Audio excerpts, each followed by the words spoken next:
ಮಹದೇಶ್ವರ ಬೆಟ್ಟಕ್ಕೆ ಭೇಟಿ ನೀಡಿದ್ರೂ ಕೂಡ ಮದಗನಾಣೆಗೆ ತೆರಳದ ಡಿಸಿ ಈವರೆಗೂ ಮದಗನಾಣೆ ಜನರ ಸಮಸ್ಯೆಯನ್ನು ಆಲಿಸಿಲ್ಲ. ಸ್ಥಳೀಯ ಶಾಸಕ ಚಾಮರಾಜನಗರ ಡಿಸಿ ಶಾಸಕರ ನಡೆಗೆ ಬೇಸತ್ತ ಆದಿವಾಸಿ ಜನ ದಯಾಮರಣಕ್ಕೆ ಸಿಎಂಗೆ ಪತ್ರವನ್ನು ಬರೆದಿದ್ದಾರೆ. ಆದಿವಾಸಿ ಮಹಿಳೆ ಮದಗನಾಣೆ ಗ್ರಾಮದ ಕೆಂಪಮ್ಮನರಿಂದ ದಯಾಮರಣಕ್ಕೆ ಪತ್ರವನ್ನು ಬರೆಯಲಾಗಿದೆ. ಧರಣಿಯಿಂದ ಮಹಿಳೆಯರು ಅಸ್ವಸ್ಥಗೊಂಡ್ರೂ ಹೋಗದ ಜಿಲ್ಲಾಧಿಕಾರಿ. ತೋಕೆರೆ, ಕೊಕ್ಕಬರೆ, ದೊಡ್ಡಾಣಿ ಗ್ರಾಮಕ್ಕೆ ತೆರಳಿದ್ದ ಜಿಲ್ಲಾಧಿಕಾರಿ. ಮಹದೇಶ್ವರ ಬೆಟ್ಟದಿಂದ 12 ಕಿಲೋಮೀಟರ್ ದೂರ ಇರುವಂಥ 3 ಗ್ರಾಮಗಳು, 3 ರಿಂದ 4 ಕಿಲೋಮೀಟರ್ ದೂರವಿರುವ ಮದಗನಾಣೆಗೆ ಹೋಗದ ಜಿಲ್ಲಾಧಿಕಾರಿ. 6 ದಿನಗಳಿಂದ ಉಪವಾಸ ಧರಣಿ ನಡೆಸ್ತಾ ಇದ್ದ ಮದಗನಾಣೆ ಗ್ರಾಮಸ್ಥರು ಗ್ರಾಮಕ್ಕೆ ವಿದ್ಯುತ್ ಸೌಲಭ್ಯಕ್ಕೆ ಆಗ್ರಹಿಸಿ 6 ದಿನಗಳಿಂದ ಧರಣಿ ಮಾಡ್ತಾ ಇದ್ದಾರೆ. ಸೊ ಸಹಜವಾಗಿ ಅದು ಬೇಸರ ಆಗತ್ತೆ. ನೀವು ಒಬ್ಬ ಡಿಸಿ ಆಗಿ, ಒಬ್ಬ ಶಾಸಕರಾಗಿ ನಿಮ್ಮ ಕ್ಷೇತ್ರದ ಜನರ ಸಮಸ್ಯೆಗಳೇನು, ಅಳಲುಗಳಿಗೇನು, ಅವ್ರ ನೋವೇನು ಅದನ್ನು ತಿಳ್ಕೊಳ್ಬೇಕು, ಬಗೆಹರಿಸೋ ಕೆಲಸ ಮಾಡಬೇಕು. ಅವ್ರಿಗೆ ಏನು ಕೇಳ್ತಿದ್ದಾರೆ? ನಿಮ್ಮ ಮನೆದ ಆಸ್ತಿ ಏನಾದರೂ ಕೇಳ್ತಾ ಇದ್ದಾರಾ, ಅಥವಾ ಸರ್ಕಾರದ ಆಸ್ತಿ ಬರ್ಕೊಡಿ ಅಂತ ಏನಾದರೂ ಕೇಳ್ತಾ ಇದ್ದಾರಾ, ಅಥವಾ 1 kg 2 kg 5 kg ಬಂಗಾರ ಬೇಕು ಅಂತ ಕೇಳ್ತಾ ಇದ್ದಾರಾ? ಕೇಳ್ತಾ ಇರೋದು ಮೂಲಭೂತ ಸೌಕರ್ಯ. ಅದನ್ನು ಕೊಡೋಕ್ಕಾಗಲಿಲ್ಲ ಅಂತ ಅಂದಮೇಲೆ ಇದು ಎಂಥ ವ್ಯವಸ್ಥೆ?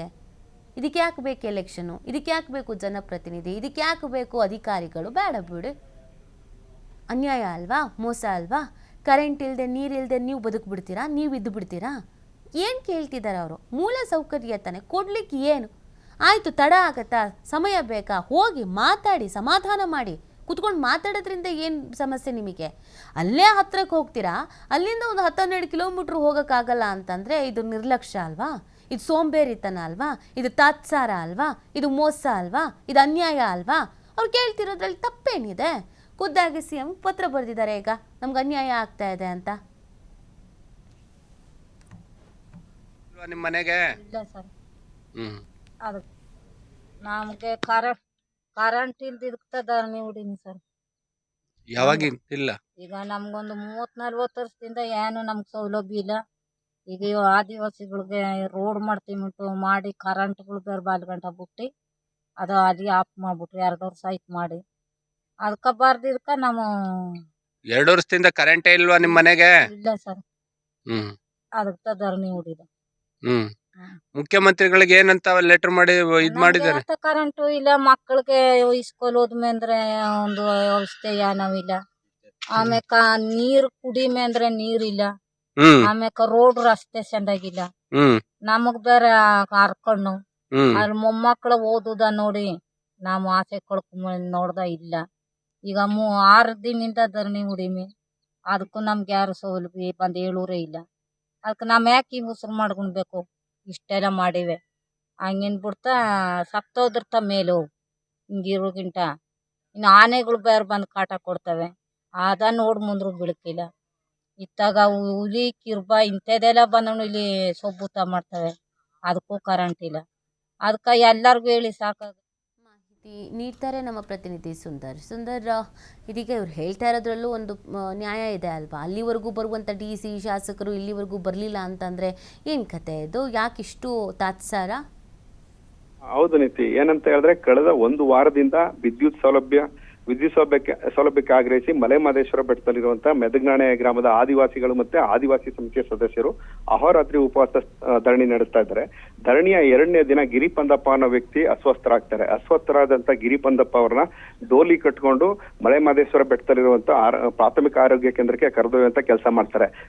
ಧರಣಿಯ 6ನೇ ದಿನ ಶಿವಮ್ಮ ಮತ್ತೆ ಮಾದೇವಿ ಅನ್ನೋ ಮಹಿಳೆಯರು ಅಸ್ವಸ್ಥರಾಗ್ತಾರೆ. ಈ ಮಹಿಳೆಯರು ಅಸ್ವಸ್ಥರಾಗುವಂತ ವಿಚಾರ ತಿಳಿದಂತ ಮಲೆಮಹದೇಶ್ವರ ಬೆಟ್ಟದ ಪ್ರಾಥಮಿಕ ಆರೋಗ್ಯ ಕೇಂದ್ರದ ಸಿಬ್ಬಂದಿ ಸ್ಥಳಕ್ಕೆ ಆಗಮಿಸಿ ಚಿಕಿತ್ಸೆ ಕೊಡುವಂತ ಕೆಲಸ ಮಾಡ್ತಾರೆ. ಆದ್ರೆ ಜಿಲ್ಲಾಧಿಕಾರಿ ಅವರಾಗ್ಲಿ ಅಥವಾ ಸ್ಥಳೀಯ ಶಾಸಕರಾಗ್ಲಿ ಸ್ಥಳಕ್ಕೆ ಆಗಮಿಸಿ ಧರಣಿ ಮಾಡ್ತಾ ಇರುವಂತ ಆದಿವಾಸಿಗಳ ಸಮಸ್ಯೆಯನ್ನ ಆಲಿಸುವಂತ ಕೆಲಸ ಮಾಡಲ್ಲ ನೀತಿ. ಮತ್ತೆ ಇನ್ನೊಂದೇನಂದ್ರೆ ಜಿಲ್ಲಾಧಿಕಾರಿಯವರು ಮಂಗಳವಾರ ದಿನ ಮಹದೇಶ್ವರ ಬೆಟ್ಟಕ್ಕೆ ಆಗಮಿಸಿ ಅಲ್ಲಿ ವಾಸ್ತವ್ಯ ಹೂಡಿ ಬುಧವಾರ ದಿನ ಬೆಳಿಗ್ಗೆ ಮಲೆಮಹದೇಶ್ವರ ಬೆಟ್ಟದಿಂದ ಸುಮಾರು 10 ರಿಂದ 13 ಕಿಲೋಮೀಟರ್ ದೂರ ಇರುವಂತ ಕೊಕ್ಕಬರೆ ಮತ್ತೆ ತೋಕೆರೆ ಮತ್ತೆ ದೊಡ್ಡಾಣೆ ಗ್ರಾಮಗಳಿಗೆ ಭೇಟಿ ನೀಡಿ ಅಲ್ಲಿರುವಂತ ಆದಿವಾಸಿಗಳ ಸಮಸ್ಯೆಗಳನ್ನ ಆಲಿಸುವಂತ ಕೆಲಸ ಮಾಡ್ತಾರೆ. ಆದ್ರೆ ಮಲೆಮಹದೇಶ್ವರ ಬೆಟ್ಟದಿಂದ ಸುಮಾರು 3 ರಿಂದ 4 ಕಿಲೋಮೀಟರ್ ದೂರ ಇರುವಂತ ಮೆದಗನಾಣೆ ಗ್ರಾಮಕ್ಕೆ ಹೋಗುವಂತ ಕೆಲಸನೇ ಮಾಡಲ್ಲ. ಅಲ್ಲಿ ಏನಂದ್ರೆ ಕಳೆದ 1 ವಾರದಿಂದ ಅಹೋರಾತ್ರಿ ಧರಣಿ ನಡೆಸ್ತಾ ಇದ್ದಾರೆ. ಅಲ್ಲಿ ಸಾಕಷ್ಟು ಜನರು ಅಸ್ವಸ್ಥರಾಗಿದ್ದಾರೆ. ಹಾಗೂ ಇಷ್ಟು ಇದಾಗಿದ್ರು ಸಹ ಅವರು ಅಲ್ಲಿಗೆ ಹೋಗುವಂತ ಕೆಲಸ ಮಾಡ್ದೇನೆ ಚಾಮರಾಜನಗರಕ್ಕೆ ವಾಪಸ್ ಆಗುವಂತ ಕೆಲಸ ಮಾಡ್ತಾರೆ. ಇಲ್ಲಿ ತಾಲೂಕು ಅಧಿಕಾರಿಗಳು ಮತ್ತೆ ಜಿಲ್ಲಾ ಮಟ್ಟದ ಅಧಿಕಾರಿಗಳು ಜಿಲ್ಲಾಧಿಕಾರಿ ಅವ್ರನ್ನ ದಾರಿ ತಪ್ಪಿಸುವಂತ ಕೆಲಸ ಮಾಡ್ತಾ ಇದ್ದಾರೆ ಅನ್ನುವಂತ ಮಾತು ಕೇಳಿ ಬರ್ತಾ ಇದೆ. ಮತ್ತೆ ಇನ್ನೊಂದು ಗಮನಿಸಬೇಕಾದಂತ ವಿಚಾರ ಏನಪ್ಪಾ ಅಂತ ಅಂದ್ರೆ, ಆದಿವಾಸಿ ಸಮುದಾಯದವರು ವಾಸಿಸುವಂತ ಗ್ರಾಮಗಳಲ್ಲೆಲ್ಲ ಆದಿವಾಸಿ ಸಮುದಾಯದವರು ಕಾಂಗ್ರೆಸ್ ಪಕ್ಷಕ್ಕೆ ಸಹಾಯ ಮಾಡ್ತಾ ಇದ್ದಾರೆ ಅಂತ ಹೇಳಿ JDS ಪಕ್ಷದಿಂದ ಗೆದ್ದಿರುವಂತ ಮಂಜುನಾಥ್ ಅವರು ನಮ್ಮ ಗ್ರಾಮದ ಕಡೆ ತಿರುಗಿಯೂ ನೋಡ್ತಾ ಇಲ್ಲ ಅನ್ನೋ ಒಂದು ಮಾತುಗಳು ಆದಿವಾಸಿ ಸಮುದಾಯದಿಂದ ಕೇಳಿ ಬರ್ತಾ ಇದೆ.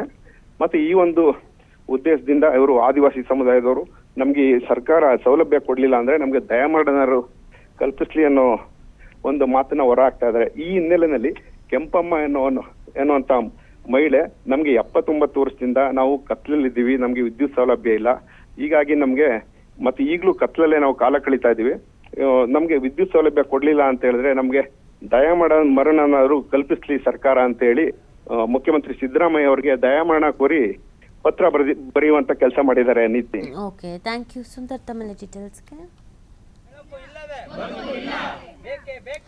ಈ ಬಗ್ಗೆ ಮಾತನಾಡಲಿಕ್ಕೆ ಅಲ್ಲಿನ ಸ್ಥಳೀಯರಾದಂಥ ಗಿರೀಶ್ ಅವರು ನಮ್ಮ ಜೊತೆ ಫೋನ್ ಸಂಪರ್ಕದಲ್ಲಿದ್ದಾರೆ. ಗಿರೀಶ್ ಅವರೇ ನಮಸ್ತೆ. ನಮಸ್ತೆ ಮೇಡಮ್. ಗಿರೀಶ್ ಅವರೇ, ನಾವು ನೋಡ್ತಾ ಇದ್ವಿ ಬಹಳ ದಿನಗಳಿಂದ ಈ ಬೇಡಿಕೆ ಇಡಲಾಗಿದೆ, ಬಟ್ ಯಾಕೋ ಯಾರು ಆ ಕಡೆ ತಿರುಗಿ ನೋಡ್ತಾ ಇಲ್ಲ, ಮನ್ಸು ಮಾಡ್ತಾ ಇಲ್ಲ.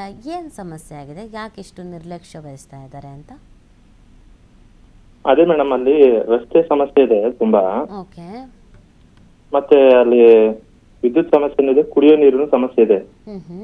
ಇಷ್ಟು ಸಮಸ್ಯೆ ಇದ್ದು ಅಲ್ಲಿ ಯಾವ ಅಧಿಕಾರಿಗಳನ್ನು ಬರ್ತಾ ಇಲ್ಲ ಅನ್ನೋದು ನಮ್ಗೆ ಒಂದು ಸಮಸ್ಯೆ ಆಗಿದೆ ಮೇಡಮ್. ಮತ್ತೆ ಇದು ಒಂಥರ ತಾರತಮ್ಯ ಮತ್ತೆ ವಿಳಂಬ ಧೋರಣೆ. ಅದೇ ಯಾಕೆ ಅಂದ್ರೆ ನೀವು ಯಾರು ಅಧಿಕಾರಿಗಳನ್ನ ನೇರವಾಗಿ ಭೇಟಿ ಮಾಡಿದೀರಾ? ಏನ್ ಆನ್ಸರ್ ಕೊಡ್ತಾರ ಅವಾಗ ಅವರು?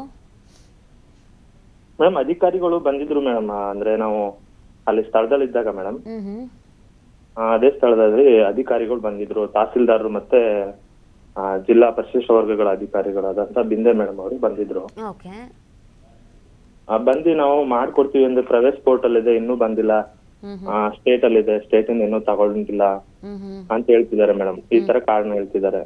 79 ವರ್ಷ ಆಯ್ತು ಮೇಡಮ್, ಇನ್ನೂ ಕರೆಂಟೇ ಬಂದಿಲ್ಲ. ಸ್ವತಂತ್ರ ಬಂದ್ 89 ವರ್ಷ ಆಯ್ತು. ಹೌದು. ಈ DC ಮತ್ತೆ ಶಾಸಕರು ಏನಾದ್ರು ಬಂದಿದ್ರಾ? ಇಲ್ಲ ಮೇಡಮ್, DC ಅವರು ಮಹದೇಶ್ವರ ಬೆಟ್ಟಕ್ಕೆ ಬಂದಿದ್ರು ಮೇಡಮ್. ಇಲ್ಲಿಗೆ ಬರಕ್ ಟೈಮ್ ಆಗಿರ್ಲಿಲ್ಲ ಅವ್ರಿಗೆ. ನಮ್ಮ ಅಲ್ಲಿ ಬರಕ್ಕೆ ಅವ್ರಿಗೆ ಆಗಿಲ್ಲ ಮೇಡಮ್. ಅಂದ್ರೆ ಸಮಯ ವಿಳಂಬ ಏನಿಲ್ವಾ ಅವ್ರಿಗೆ, ಅಥವಾ ನಮ್ಮಲ್ಲಿ ಬರಕ್ಕೆ ಅವ್ರಿಗೆ ಒಂದು ರಸ್ತೆ ಇಲ್ಲ ಅಂತ ಅಂತಿದ್ದೀರಲ್ಲ, ರಸ್ತೆ ಎಲ್ಲ ಇಲ್ದಿದ್ದಲ್ಲಿ ಹೆಂಗ್ ಬರ್ತಾರ ಅವರು ಕಷ್ಟಪಟ್ಕೊಂಡು? ಆಗಲ್ಲ ಅಲ್ಲ. ಸರಿ ಗಿರೀಶ್ ಅವ್ರೆ, ಈಗ ನೀವು ಎಷ್ಟು ಮಣ್ಣಿನ ರಸ್ತೆ ಐತೆ, ಅದು ಅಲ್ಲಿ ಗುಂಡು ಮತ್ತೆ ಕಲ್ಲುಗಳು ಗುಂಡು ಗುಡ್ಡೆ. ಅದೇ ಅಂದ್ರೆ ಅಂತ ರಸ್ತೆಲೆಲ್ಲ ಕಷ್ಟಪಟ್ಕೊಂಡು ಅವ್ರೆಲ್ಲಿ ಬರ್ತಾರೆ? ನಿಮಗೇನೋ ಕರ್ಮ, ನಿಮ್ದೇನೋ ಹಣೆ ಬರ ಮಾಡ್ತಿದ್ವಲ್ಲ ಮೇಡಮ್ ಅಲ್ಲಿ. ಸರಿ ಗಿರೀಶ್ ಅವ್ರೆ, ಈಗ ನೀವು ಎಷ್ಟು ಜನ ವಾಸ ಮಾಡ್ತಾ ಇದ್ದೀರಾ ಇಲ್ಲಿ ಅಂದಾಜು? Madam 45 ಕುಟುಂಬಗಳಿದೆ madam. 45. ಸೊ ಸ್ಕೂಲ್ಗೆ ಹೋಗೋರು, ಕಾಲೇಜಿಗೆ ಹೋಗೋರೆಲ್ಲ ಇದ್ದಾರೆ? ಹೌದು ಮೇಡಮ್, ಹೌದು. ಹೇಗ್ ಹೋಗ್ತಾರೆ, ಹೇಗ್ ಬರ್ತಾರೆ ಮೇಡಮ್? ಅಲ್ಲಿಂದ ನಡ್ಕೊಂಡೇ ಬರ್ತಾರೆ ಮೇಡಮ್. ನಡ್ಕೊಂಡ್ ಬಂದು ಮಹದೇಶ್ವರ ಬೆಟ್ಟಕ್ಕೆ ಹೋಗಿ ತಲುಪ್ತಾರೆ. ಎಷ್ಟು ಕಿಲೋಮೀಟರ್ ನಡ್ಕೊಂಡು ಬರ್ಬೇಕು ಮೇಡಮ್? 4 ಕಿಲೋಮೀಟರ್ ನಡ್ಕೊಂಡ್ ಬರ್ಬೇಕು ಮೇಡಮ್. ಪ್ರತಿನಿತ್ಯ ಇದೇ ತರ ನಡ್ಕೊಂಡು ಹೋಗ್ಬೇಕು, ನಡ್ಕೊಂಡು ಬರ್ಬೇಕು? ಹೌದು madam. Okay, thank you Girish ಅವರ TV5 ಜೊತೆಗೆ ಮಾತನಾಡಿದಕ್ಕೆ. ನಾವು ಕೂಡ ಸಂಬಂಧಪಟ್ಟಂತ ಅಧಿಕಾರಿಗಳ ಗಮನಕ್ಕೆ ತಂದು ಆದಷ್ಟು ಬೇಗ ನಿಮ್ಮ ಸಮಸ್ಯೆಯನ್ನ ಬಗೆಹರಿಸುವಂತ ನಿಟ್ಟಿನಲ್ಲಿ TV5 ಕೂಡ ಪ್ರಯತ್ನ ಪಡುತ್ತೆ. Thank you. ಬೇಕೇ ಬೇಕು, ಬೇಕೇ ಬೇಕು, ಬೇಕೇ ಬೇಕು.